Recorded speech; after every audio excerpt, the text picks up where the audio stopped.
बिस्मिल्लाहिर्रहमानिर्रहीम। अस्सलाम वालेकुम नाज़रीन, आप यूट्यूब चैनल देख रहे हैं। मैं इमरान खान हूँ। चंद दिनों के बाद आपके साथ बातचीत हो रही है। मैं उम्रे पर गया था और अल्हम्दुलिल्लाह उम्रे की सआदत हासिल की है। रोज़ा रसूल पे हाज़िरी देने का बार बार मुझे मौका मिला है। अल्लाह ताला का बहुत शुक्र है। अल्लाह ताला जो लोग और जाना चाहते हैं और तमाम मुसलमानों को अल्लाह ताला तौफ़ीक अता फ़रमाए और सबको अल्लाह ताला लेकर जाए और तमाम लोगों की दिली मुरादें अल्लाह ताला पूरी करे। ये हमेशा एक ज़बरदस्त एक्सपीरियंस होता है और मेरी ख्वाहिश है कि अल्लाह ताला तमाम मुसलमानों को ज़िंदगी में एक मरतबा ये मौका कम से कम ज़रूर दे। अब कुछ चीज़ें मुझे आपके साथ शेयर करनी है। ख़बरें बहुत सारी जमा हो चुकी हैं, वो सारी मैं आपके सामने रखता हूँ, लेकिन पहले थोड़ी सी बात सियासत से हट के मैं कर लेता हूँ। सियासत को, सहाफ़त को, बाकी चीज़ों को थोड़ी देर के लिए साइड पर रखें। मेरी कुछ ऑब्जर्वेशन हैं, उनमें से कुछ पॉइंट मैंने लिखे भी थे और ये हैरान कर देने वाली चीज़ें हैं जो मैंने नोट की हैं हरमैन में, यानी मक्का मुकरमा में भी और मदीना मुनव्वरा में भी। मैंने कुछ ऐसी चीज़ें महसूस की जो इससे पहले मैंने वहाँ पे नहीं देखी। मुझे पहले भी जाने का इत्तेफाक हुआ। बहुत सारे लोग और भी जाते हैं, वो इस बात की गवाही देंगे। सारी चीज़ों को भूल कर आप मेरी बात ज़रा गौर से सुने, खासतौर पे वो लोग जो इस वक्त एक अजीब किस्म की लड़ाई में कूद पड़े हैं पाकिस्तान के अंदर और पाकिस्तान की पब्लिक के साथ उन्होंने एक फड्डा डाला हुआ है। मैंने लोगों को इमरान खान के लिए वहां दुआएं मांगते हुए देखा और लोगों को रोते हुए दुआएं मांगते हुए देखा। मैंने खवातीन को, बुजुर्गों को, बच्चों को, नौजवानों को, मैंने हर किसी को वहां पे इमरान खान के लिए दुआ मांगते हुए देखा। यानी मैं आपको यह दावे के साथ कह सकता हूं कि शायद इस वक्त इस जमीन पे कोई ऐसा सियासतदान नहीं है जिसके लिए इतनी ज्यादा दुआ की जा रही हो जितनी दुआ इमरान खान के लिए की जा रही है। यह मैं आपको पर्सनल एक्सपीरियंस पे गारंटी के साथ बात बता रहा हूं। यानी जो शख्स मुझे मिला उसने कहा जी हमने इमरान खान के लिए दुआ की है। लोग नवाफिल पढ़ते हैं, नबी अकरम सल्लल्लाहु अलैहि वसल्लम के रोज़ा मुबारक पे जाते हैं, वहां दुआएं करते हैं, रियाजुल जन्ना में जाकर लोग नवाफिल पढ़ते हैं और मुझे बेशुमार लोगों ने यह बात बताई है। यानी जो कुछ मैंने देखा वो उसको मैं फिल्मा तो नहीं सकता, लोगों से वहां इंट्रोड्यूस तो नहीं कर सकता था, जरूरत ही नहीं होती वहां कैमरा निकालने की और वहां पे लोगों के साथ इस तरह की बात करने की, क्योंकि बड़ा अदब का मुकाम है। लेकिन मैंने तवाफ के दौरान खाना काबा के लोगों को ऊंची आवाज में रोते हुए इमरान खान के लिए दुआएं करते हुए देखा है। बेशुमार लोगों को अपने मोबाइल पे इमरान खान की तस्वीर खोल के दुआएं करते हुए देखा है। मैंने रोज़ा रसूल के बाहर खड़े होकर लोगों को सब्ज गुंबद के नीचे इमरान खान के लिए दुआएं करते हुए देखा।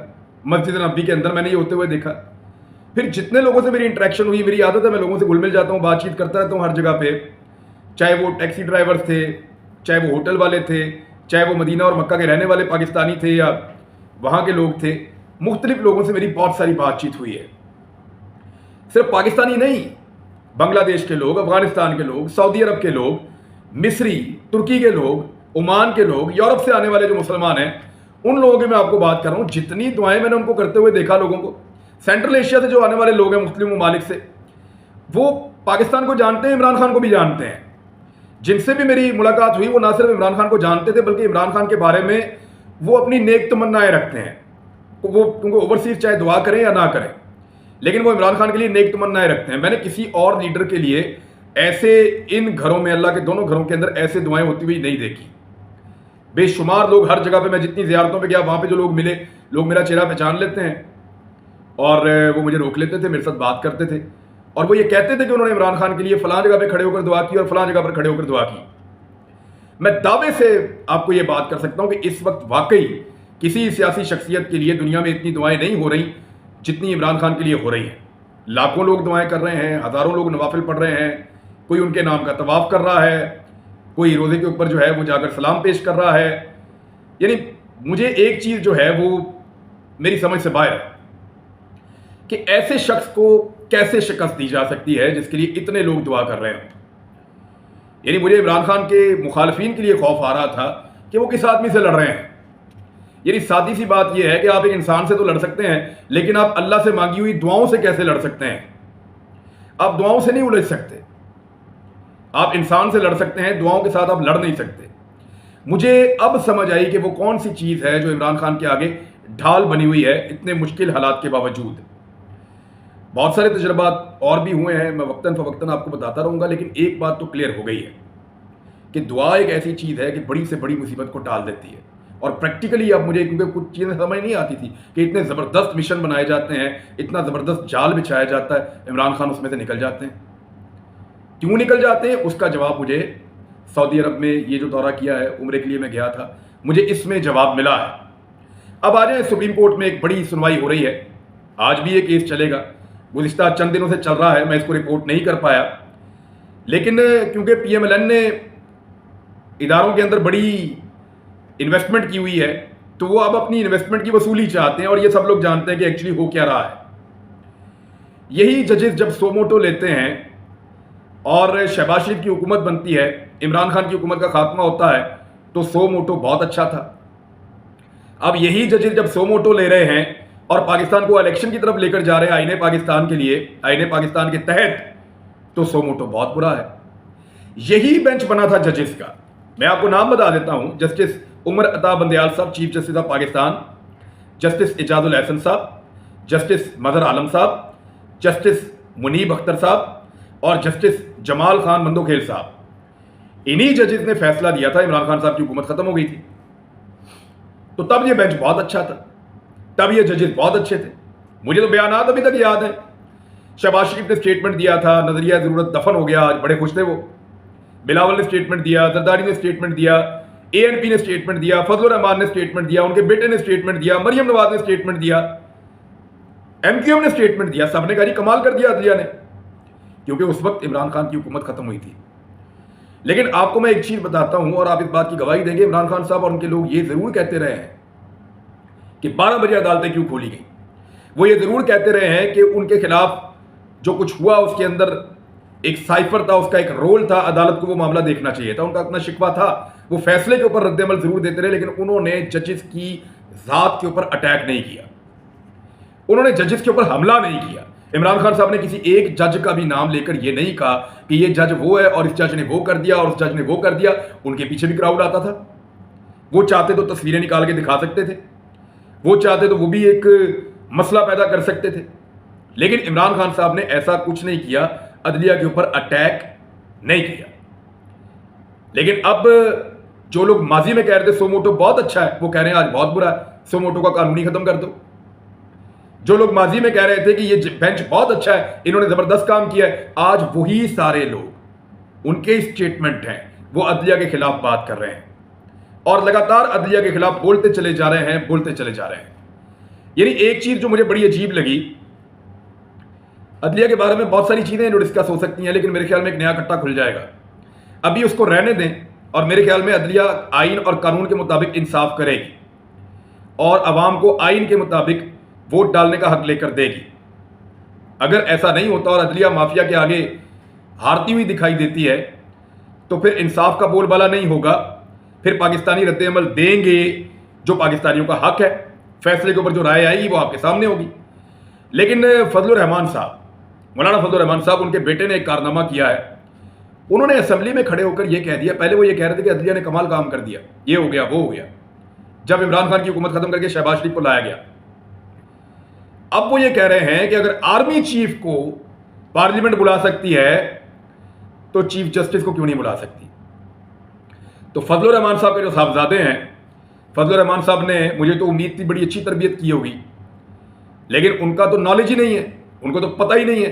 वो आर्मी चीफ को एक्चुअली उकसा रहे हैं अदलिया के खिलाफ। वो ये चाह रहे हैं कि आर्मी चीफ को ये कहा जाए कि जनाब तानू पेश होना पैंदा है, यानी आपको पेश होना पड़ जाता है पार्लियामेंट में आके, तो चीफ जस्टिस क्यों नहीं पेश होता, वो कोई आपसे बड़ा है। यानी इस किस्म का एक तासुर देने की कोशिश फजलुर रहमान का बेटा कर रहा है। तो मैं आपको बता देता हूं, गलतफहमी दूर कर देता हूं, जो जज साहब है ना, वो आर्मी चीफ को और तमाम जर्नलों को तलब भी कर सकते हैं, ये उनका इख्तियार है, और पाकिस्तान के सारे जर्नैल मिलकर भी जज को तलब करने का कानून और आइन के मुताबिक सोच भी नहीं सकते।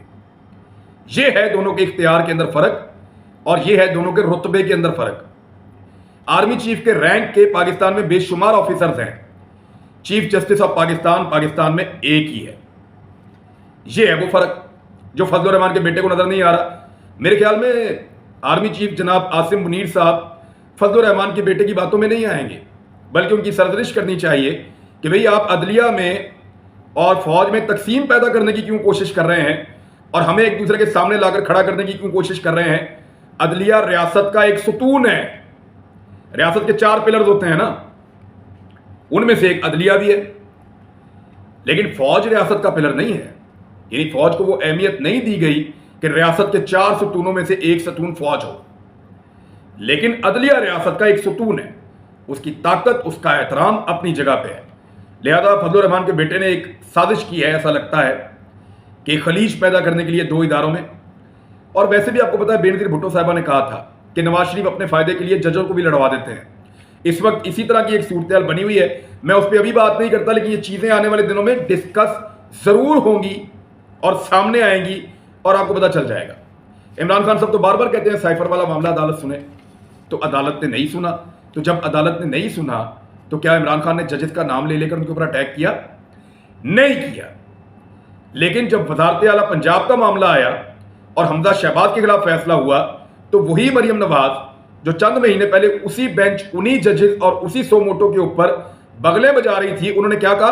उन्होंने कहा इंसाफ का कत्ल नामंजूर। उन्होंने इसको जुडिशियल कू करार दे दिया। फजलुर रहमान ने कहा कि अदालती मार्शल कबूल नहीं करेंगे। नवाज शरीफ ने 3 जजों के ऊपर तनकीद की। यह है इनकी सच्चाई और इनकी हकीकत। यानी फैसले हक में आए तो ठीक है, फैसले खिलाफ आए तो ये फैसला देने वालों के ही खिलाफ हो जाते हैं। अब ये हो क्यों रहा है? देखिए, आप गौर करें कि जबान बद से बदतर होती चली जा रही है पीडीएम की। थोड़े दिन पहले आपने देखा कि गालियां देने वाले वजीर तालीम जो हैं, वो किस किस्म की गालियां पार्लियामेंट में खड़े होकर दे रहे थे, और ख्वाजा आसिफ वहां बैठ के साथ तालियां पीट रहे थे, खुश हो रहे थे। तो यहां से आपको तरबियत का पता चल जाता है कि ये किस नौयत के लोग हैं और कितनी घटिया जुबान ये लोग पसंद करते हैं। मरियम नवाज की जुबान अपनी आप देख लें, वो इमरान खान को उन्होंने यानी गधा कहा। अब अगर मरियम नवाज को गधे की मादी जो है वो गधी होती है या खोती होती है, अगर मरियम नवाज को कोई गधी या खोती कहेगा तो क्या रद्द-ए-अमल आएगा पाकिस्तान में? फितना वो इमरान खान को कहती हैं, कभी नशई कहती हैं, कभी कुछ कहती हैं। ये क्यों इस तरह की जुबान इस्तेमाल कर रहे हैं? आपने गौर किया? ये बदमजा हो चुके हैं। इन्हें पता चल गया है कि पाकिस्तान की पब्लिक इनके खिलाफ हो गई है और ये इलेक्शन से कभी इक्तदार में नहीं आ सकते। तो जब इक्तदार में नहीं आ सकते, सारा का सारा अपना सियासी सरमाया ज़ाया कर दिया इन्होंने, तो अब ये गुस्से में हैं और बददिल हो चुके हैं। ऐसी सूरत हाल में ये गालम गलोच पे उतर आए हैं और जानबूझकर ऐसी गालम गलोच कर रहे हैं कि लड़ाई इतनी बढ़ जाए कि पाकिस्तान इलेक्शन की तरफ ना जा सके। इमरान खान साहब के जलसे के खौफ की वजह से, क्योंकि एस्टेब्लिशमेंट को एक पैगाम गया उस जलसे में कि सैकड़ों कंटेनर लगाने के बावजूद, सारे रास्ते बंद करने के बावजूद, मीनार पाकिस्तान का जलसा जो है वो तारीखी नौयत का भर गया और एस्टेब्लिशमेंट को पैगाम गया कि इन लोगों को दबाया नहीं जा सकता। लोग हकीकतन खड़े हो गए हैं और लोग इस मरतबा एस्टेब्लिशमेंट के खिलाफ वोट डालने का फैसला कर चुके हैं। तो बड़ी कोशिश करके कसूर के अंदर मलिक अहमद खान, क्योंकि एक बासरा आदमी है, उन्होंने बहुत कोशिश करके जाती असर सूख इस्तेमाल करके वलीमा टाइप का एक जलसा करवाने का फैसला किया और एक अफ्तार पार्टी थी जिसके अंदर लोगों को 20,000 लोगों के खाने का बंदोबस्त किया गया था। जो पीएमएलएन के अपने लोग हैं उनका कहना था कि 15-14 हज़ार बंदा वहां पे इकट्ठा हुआ है। 14-15 हज़ार बंदे के इकट्ठे करने की बड़ी हिम्मत है वैसे मलिक अहमद खान की, कि उन्होंने इतने बंदे इकट्ठे कर दिए कि एक अच्छी फोटो बन गई और एक अच्छी वीडियो बन गई मरियम नवाज की। अदरवाइज तो उनको पूरे पंजाब के अंदर कहीं पे ये भी मैसर नहीं था। 12-15 हज़ार बंदा इकट्ठा कर लिया, बाकी कैमरे का कमाल है वो आपके सामने, लेकिन कोई बंदा मरियम नवाज की बात सुनने को तैयार नहीं था। बेशुमार लोगों ने वहां पे इंटरव्यू देते हुए कहा कि हम तो इमरान खान को वोट डालेंगे, हम तो यहाँ पे खाना खाने आए हैं। यानी ये अवाम के इज्तिमाई शऊर की तौहीन है कि लोगों को पहले भूखा करो, उनसे खाना छीन लो, उनको गुर्बत के अंदर मार दो और फिर उनको खाने की लालच देकर उनको बुलाओ और बुलाकर उनसे जलसा कराओ कि जी अभी हम पहले आप मेरी तकरीर सुने, फिर मैं आपको खाना बांटती हूँ, फिर मैं आपको खाना देती हूँ। क्या ये किसी नजरिए पे आए हुए लोग हैं? क्या ये किसी नुक्ता नजर पे पीएमएलएन के साथ खड़े हुए लोग हैं? ऐसा नहीं है, ये फ्रॉड है। यानी मरियम नवाज के लिए तो इससे अच्छा आइडिया मेरे पास है। आजकल आटा बांट रहे हैं शहबाज शरीफ साहब, वो भी गलत आटा, खराब आटा।